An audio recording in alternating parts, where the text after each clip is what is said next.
Good evening and welcome to the Fort Clinton City Council regular meeting of June 11, 2019. Please stand and join me in reciting the Pledge of Allegiance and words of prayer, taking a moment of silence for our military, veterans, and first responders.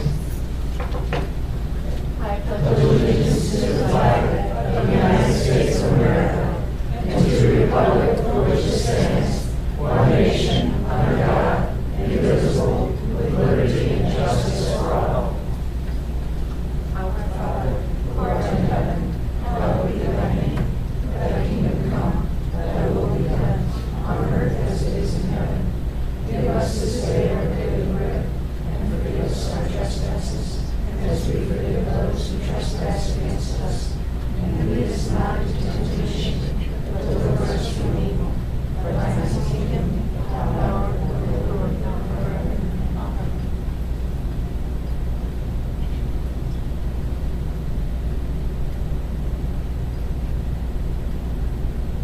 Thank you.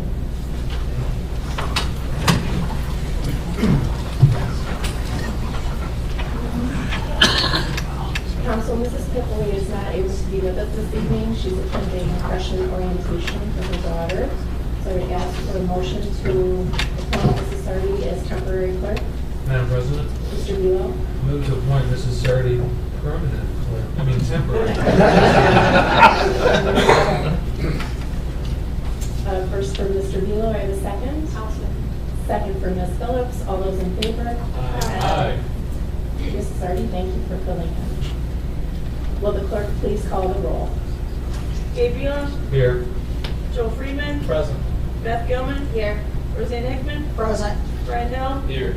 Margaret Phillips, here, Lisa Sardi, present. Council, you did receive meeting minutes for March 29th, 2019 from this special meeting. Madam President, Ms. Phillips? I am asking that those be held till the next meeting. I have not had time to read them as thoroughly as I would like. The motion to table the minutes to the next meeting. Do I have a second? Second. Second for Mr. Bulow. All those in favor? Aye.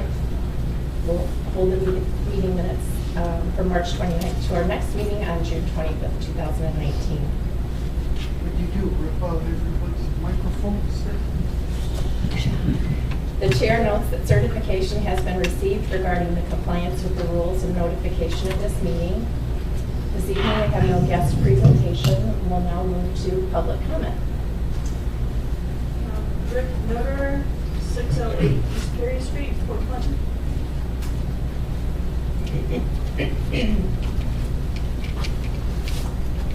Thank you, Madam President. Mrs. Gilman, on May 28th, that's the day of the last City Council meeting, you had exchanged some communications between a citizen, Mrs. Clemens, about the vote on Resolution 19-2. And at 3 o'clock, you sent Mrs. Clemens an email stating, I've been notified that 2 councilmen will be absent at our meeting tonight, so there will be no vote. After the meeting, I mean, I wasn't sure, whether that email, I hadn't seen that email, I wasn't sure whether that really happened or not. So I came up to your desk after the meeting, and I asked, and I quote, did you communicate with Mrs. Clemens that there would be no vote on 19-2 tonight? And your answer is, and I quote, no, I didn't. Why did you find it necessary to lie to me at that point in time? I did not lie. You asked me if I had to table it, and I did not recall telling her we would table it. I told her, and there's an email after that email, after the meeting, because I was uninformed.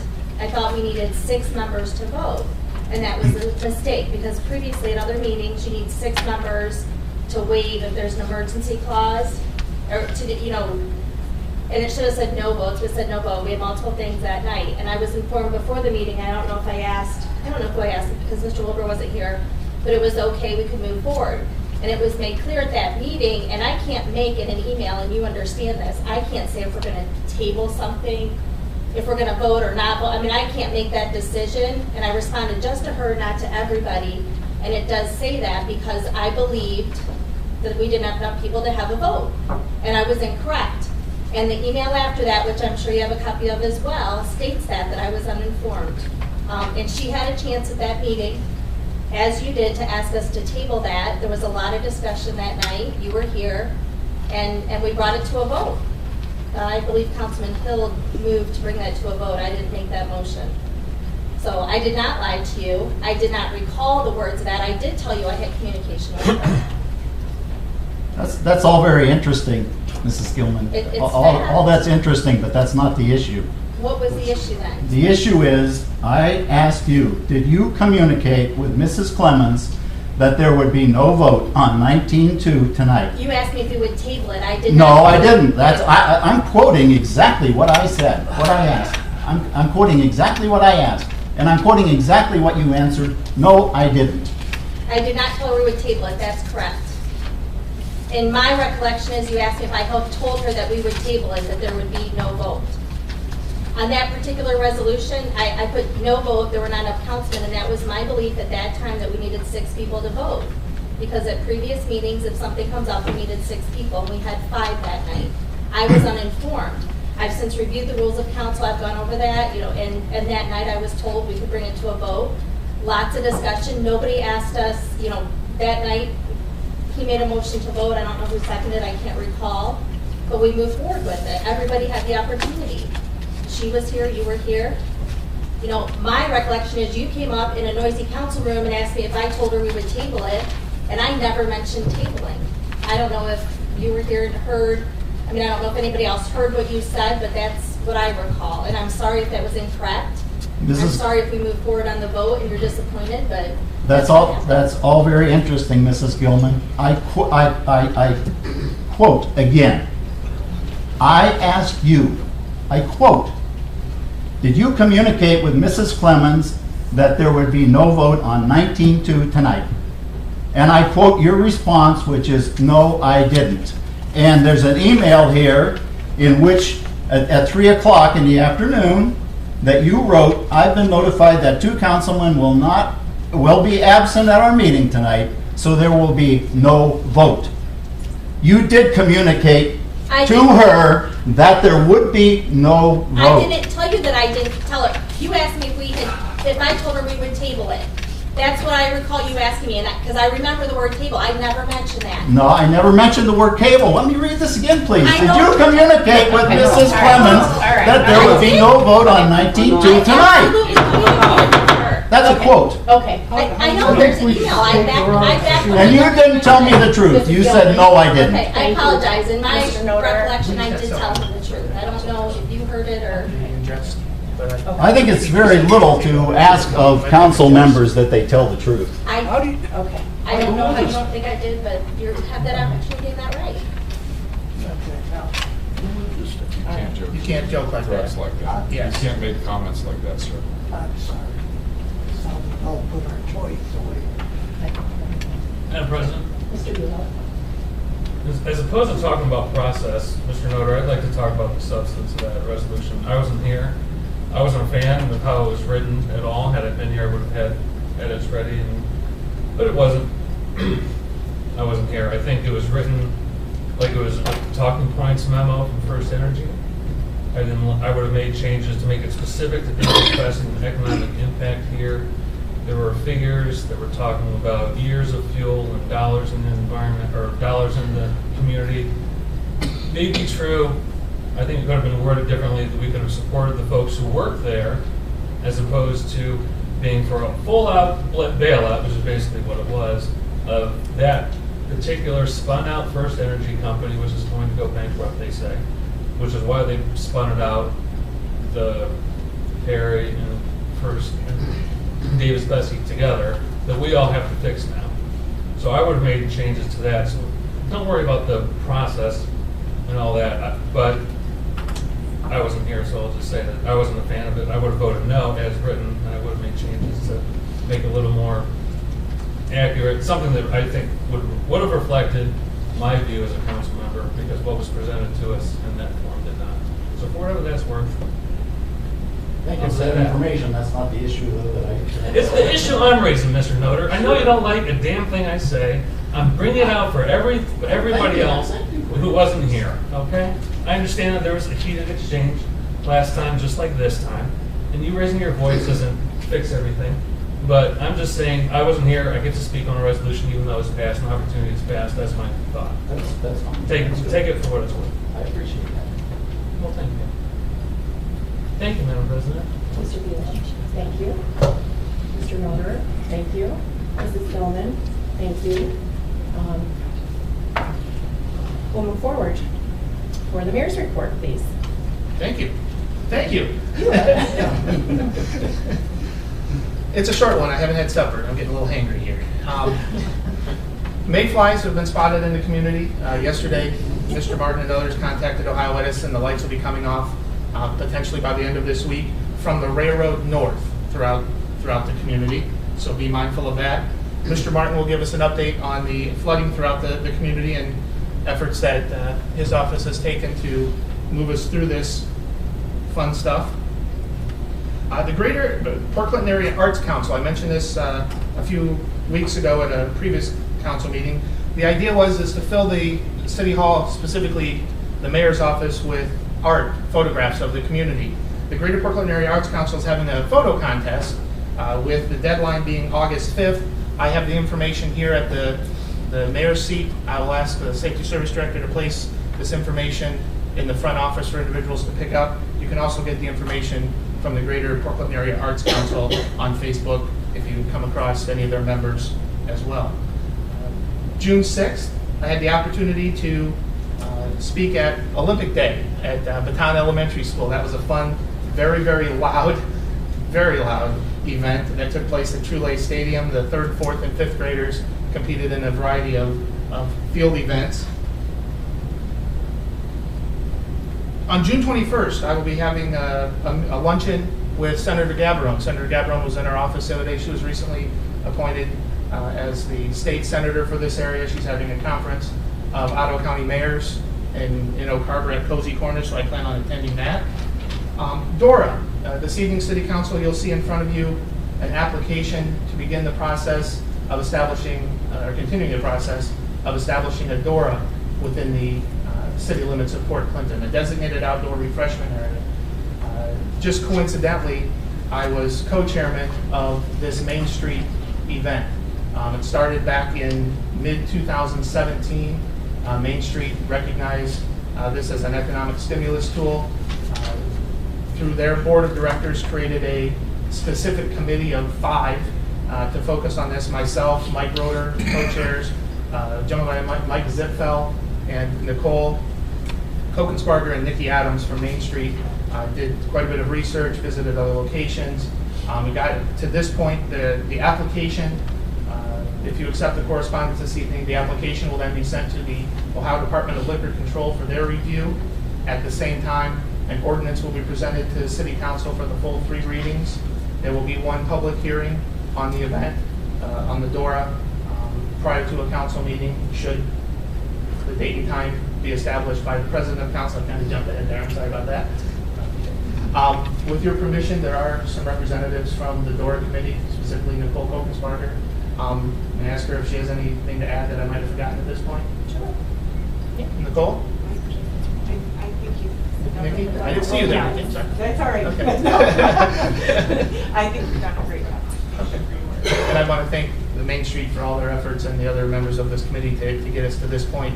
Since we started this process, I think it's 17 or 18 other communities in the state of Ohio have established a DORA in their communities. Large, some of them larger, some of them smaller than the city of Port Clinton. August application for readings. Late last week, I had a meeting with TMACOG, the Toledo Metropolitan Area Council of Government. The couple of council members were in attendance, as well as city officials. Iowa County Community Improvement Corporation was invited; they were in attendance. Commissioners, Iowa County Lake Erie Shores and Islands Welcome Center, and others gathered just to gather information on what TMACOG does. TMACOG is a multi-county jurisdictional entity that will provide services free of charge in many cases two communities that don't necessarily have the resources to provide those services to themselves.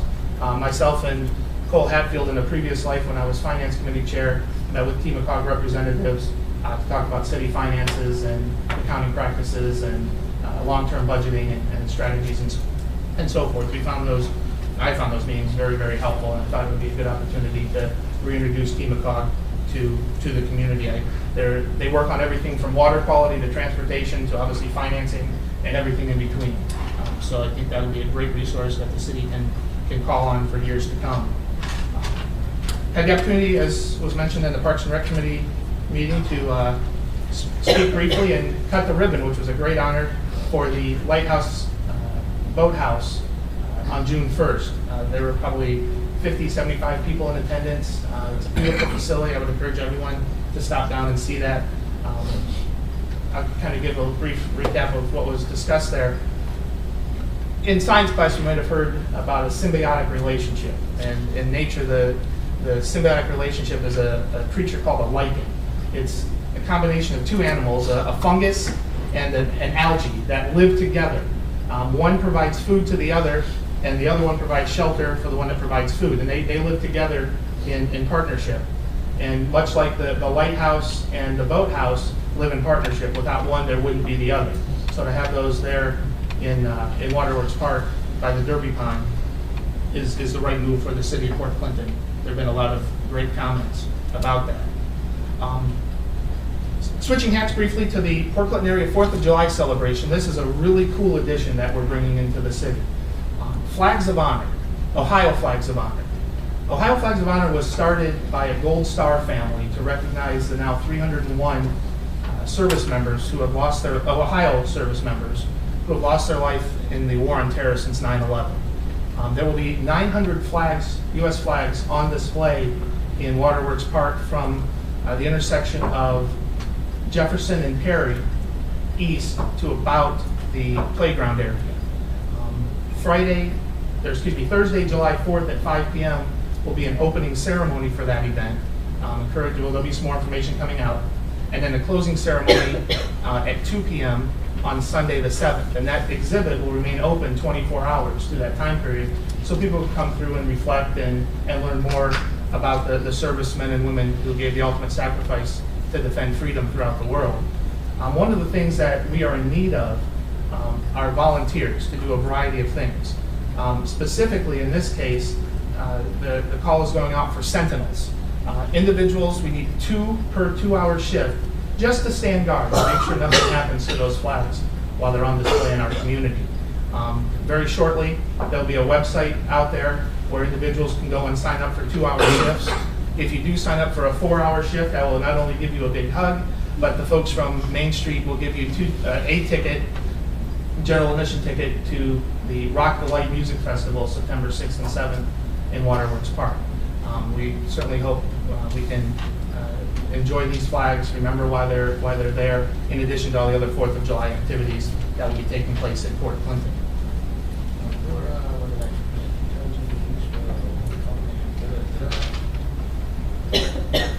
And finally, I would like to send my sympathies out to the 4 young ladies that I'm currently employed in my day job, all from Thailand. If you don't know this, the Women's World Cup started today. First round, U.S. played Thailand and beat them 13-0. I want a hamburger out of it. Oh, thank you. There is one more thing. I knew I didn't see that there. Madam President, with your permission, I would like to leave the table and take Mr. Martin with me. Sure. Okay. No, you didn't you? Mr. Martin. There are some other folks in the audience I'd like to have us join us over here. The individuals from Bistro 163, the board members, and others. Mr. Martin, I'll ask that you hold this while I read the one-man version.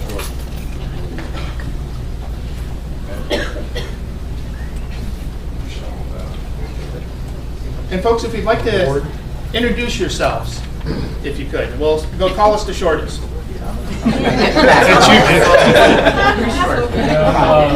Dick Dietz. I'm a board member. I live in Lakeside. Anything else? No, that's good. Oh, okay. Favorite hobbies? No. I'm Ed Carlson, one of the co-founders and the the board chair. I'm Shirley Carlson, and I'm a volunteer on the wait staff. I'm Kathy Titus. I'm a volunteer, a board member, and the volunteer coordinator. I'm Babs Classic, and I'm the new manager at Bistro 163. I'm Stacy Maple, past manager and current board member. Karen Dietz, volunteer. And I'm Olin Martin, the safety service director, and I am on the board for Bistro 163. Well, folks, the reason you're here today is you'll see a proclamation which will be officially presented to you at your board meeting on the 17th. But I wanted to read what it says, and if no one is familiar with the very special purpose and meaning for its being there, and we'll go into that in a moment here. But whereas Bistro 163 opened on June 6, 2016, with a crew of 8 volunteers and 1 paid employee that day, and whereas Bistro 163 is governed by 7 board members as a 501c3 restaurant with a mission to increase food security in Ottawa County, and whereas Bistro 163 has served more than 55,000 meals to date, with 30% of those meals served free of charge. And whereas to date, 25,000 plus volunteer hours logged by our volunteers who act as servers, dishwashers, prep cooks, and custodians. And whereas the Bistro 163 received a coveted 5-star rating from the Toledo Blade and recognized as the best restaurant in 2018 by that same paper. Now therefore, I, Mayor Mike Snyder, as Mayor of the City of Port Clinton, do hereby declare Monday, June 6, 2019, to be known forevermore in the City of Port Clinton as Bistro 163 Day. May your operation continue to fulfill your mission for years to come. Congratulations. Thank you.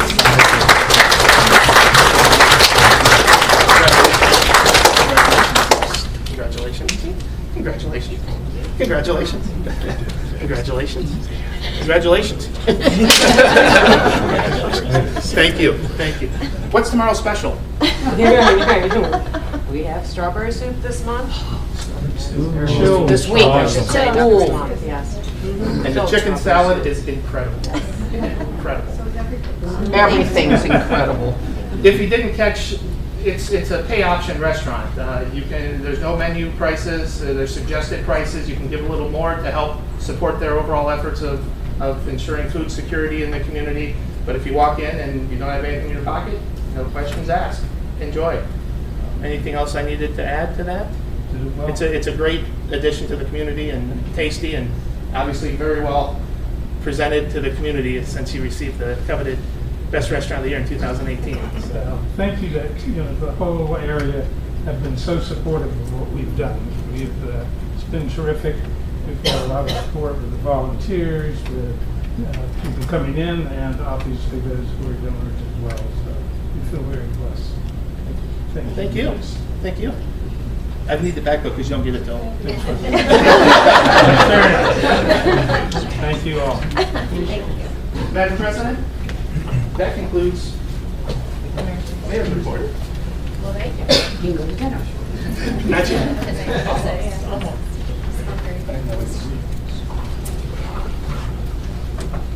We'll now move to the auditor's report. The auditor is not with us this evening. The treasurer's report. Madam Chairman, I'm pleased to report our bed taxes to date, $15,030.83. They're starting to come in a little faster. Thank you. Thank you. The law director's report. Nothing at this time. Safety service director's report. Thank you, Madam President. First, start with the good news, I guess. On June the 2nd, or June the 3rd, I received a letter from the Ohio Department of Transportation informing me that our infrastructure application for the Safe Routes to School program was selected for funding. These projects were ranked on many factors, including the proximity to bicycle and pedestrian crash, traffic speed, percentage of K through 8 students expected to benefit, and the community's commitment to the Safe Routes to Schools. We are ranked and then reviewed by a selection committee comprised of ODOT staff, along with representatives from education, health, and advocacy. This award will provide up to a maximum of $348,538 for sidewalk construction with ADA compliant ramps, signage, pavement markings, and other infrastructure items. This is scheduled to occur in the fiscal year of 2022 on Fremont Road. Next, I'd like to report, at least give an update on our shoreline damage to infrastructure and some of the things that we're doing as part of the state of emergency that was declared by the city along with the county commissioners. We've retained an engineering firm that is consulting with us to do an assessment to the damage that has occurred and continues to occur along the shoreline. Essentially, we have 12 areas and points that we are focusing on on the shoreline. We've divided those 12 into 3 areas: the City Beach area, Jefferson Pier to the bridge, essentially, and then West Lakeshore Drive. You'll start to see more activity at City Beach to protect the infrastructure that's been exposed there, the conduit.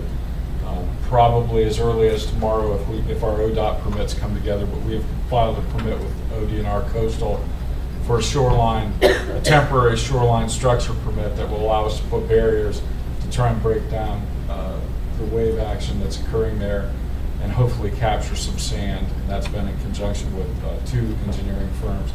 In addition, we're making requests through Ohio Emergency Management Agency for some boring and ground penetrating radar at various locations to determine the extensive amount of undercut that's taken place to our infrastructure. One of those locations that we've had significant undercutting due to the river levels. I know folks realize that we get water as the river rises. We see water on North Madison Street. We're also seeing it on Perry and Monroe. That's the water. That is river water that's coming through the storm drains, and it's trying to even itself out. It's not a matter of dirty or unclean sewer or storm drains.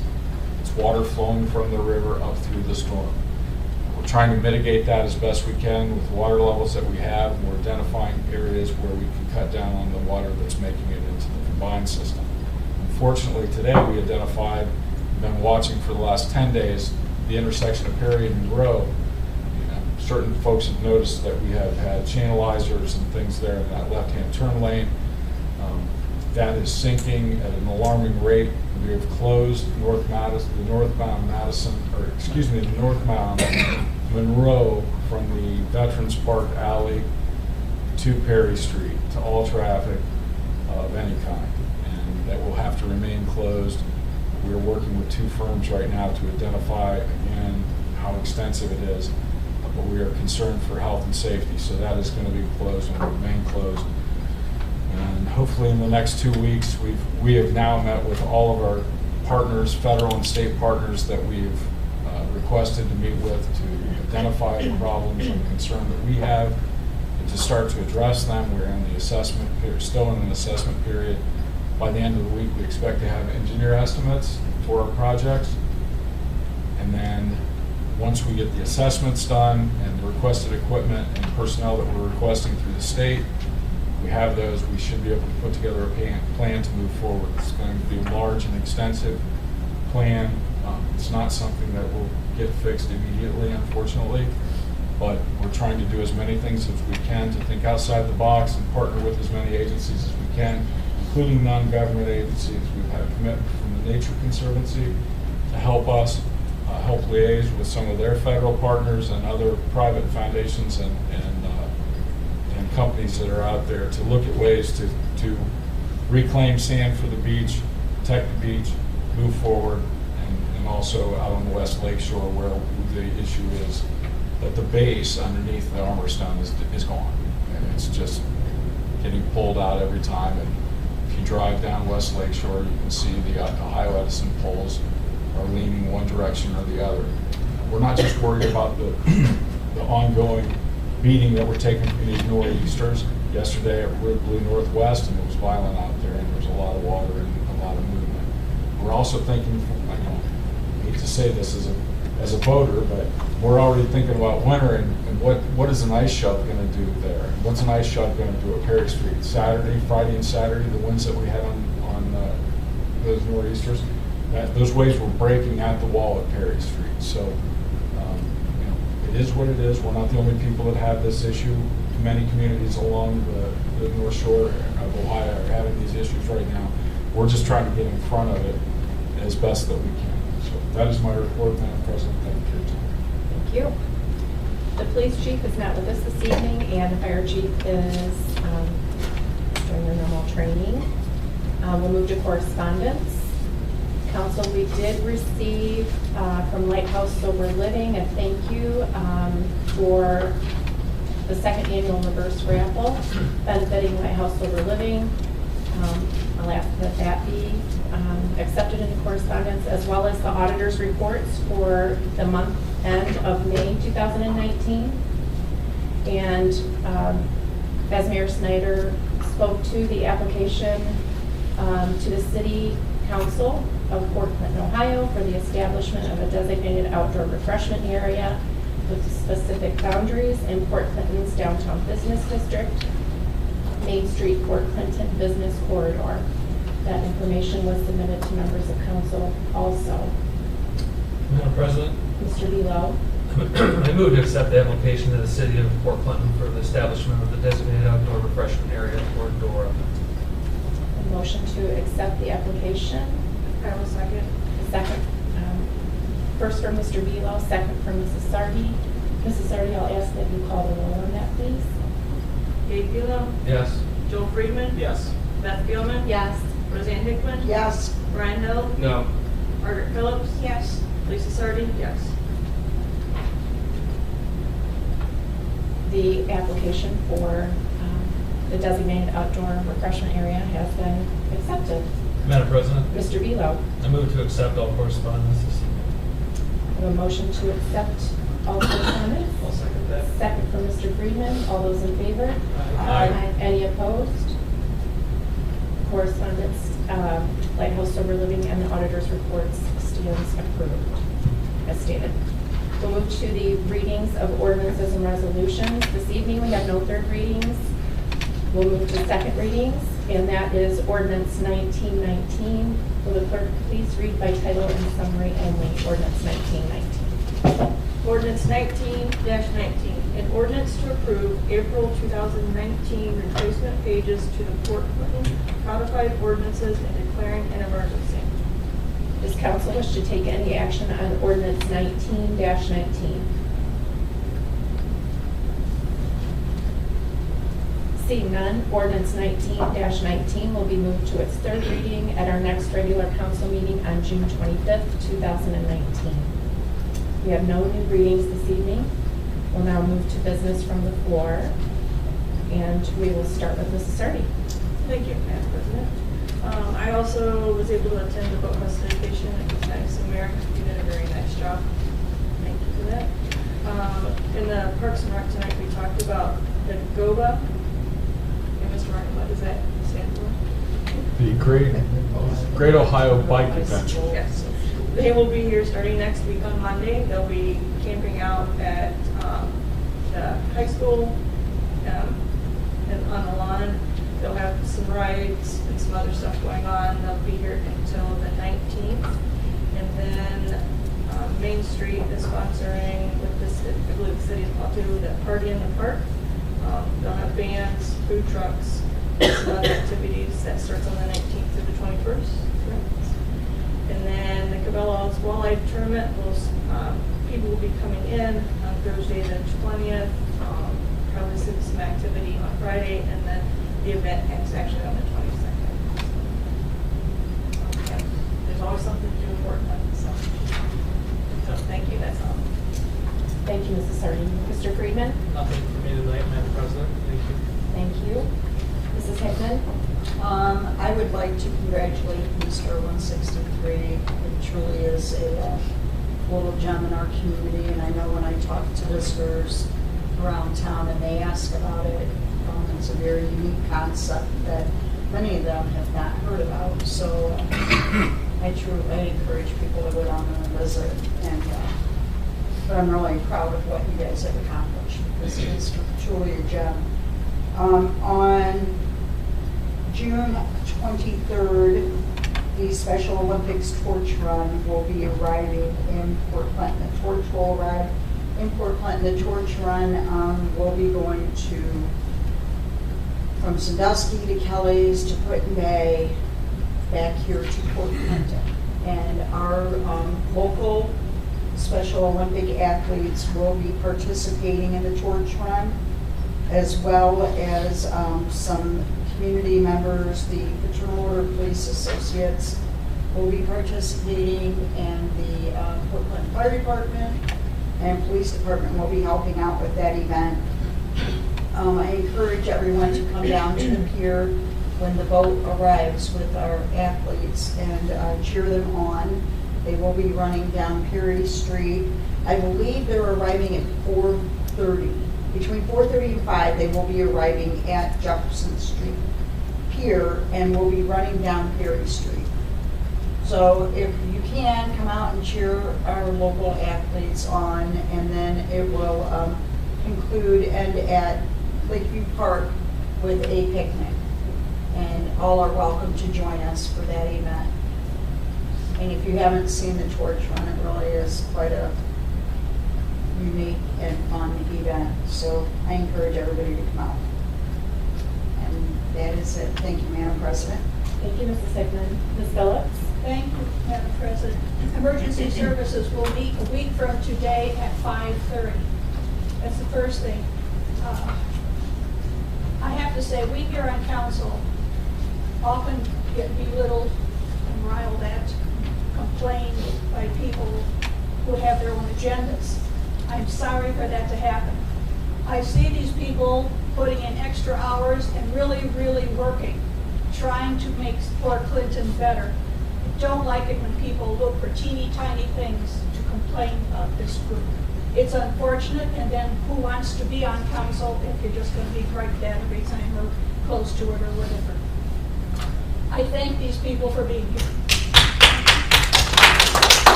Thank you, Madam President. Thank you, Ms. Phillips.